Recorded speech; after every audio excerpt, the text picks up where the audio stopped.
Ibiciro rero leta ishinze nibi bikurikira: yaba ku bigori, ibiraya, umuceri, ibiharage n'ibitunguru. Ibiciro ku murimyi nibi bikurikira: ibigori, intete z'ibigori zumye ikiro nk'uko mubizi na 680. Dufatiye ku buryo aba yashizemo ikiro cyo kugira ngo aronke ikiro c'ibigori akaba yashiramo 550.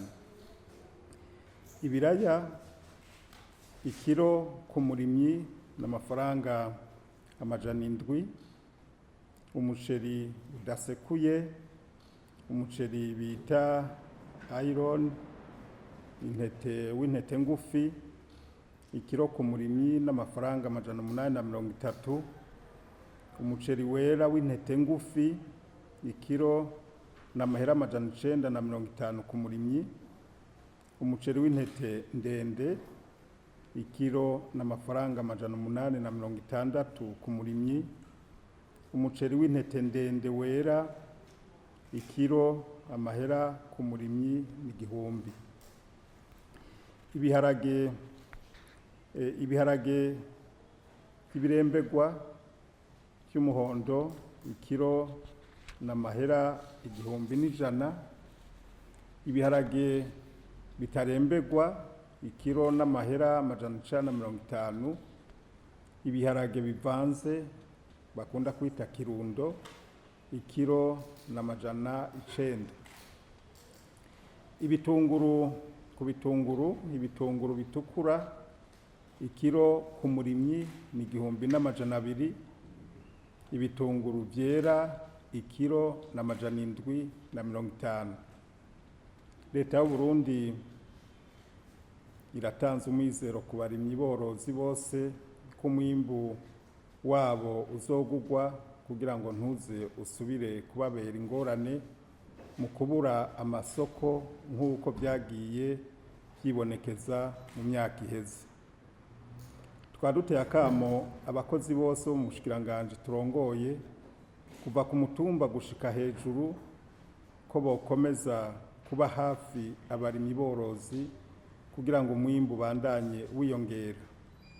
Abarimyi borozi turabahimiriza nabo gutega yompi inyigisho abaserukira babaronse.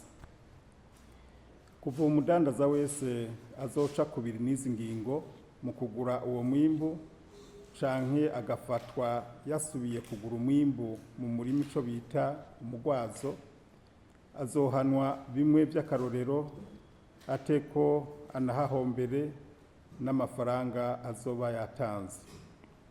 Tukaba dusaba abarimyi bose kudoma ku rutoke uwo wese azoba ari kaca kubiri n'izi ngingo.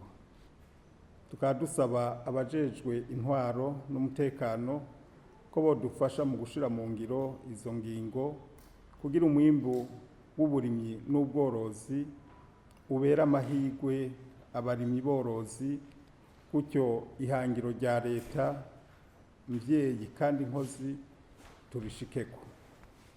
Mu kurangiza twagomba guhamagarira abenegihugu bose babandanye bitegurira irima y'imyonga mu kuriha amafaranga ya solde y'ifumbire n'ishwagara bakurikije ikirangamisi twatanze kuva ku igenekerezo rya 14 ruheshi gushika ku igenekerezo ry'icenda mu kakaro mu mwaka wa 2021. Baca imikobeko, bakinga inkukura aho bikenewe, eka mbere naho bavomera kugira ngo tubyaze umusaruro iririma. Murakoze.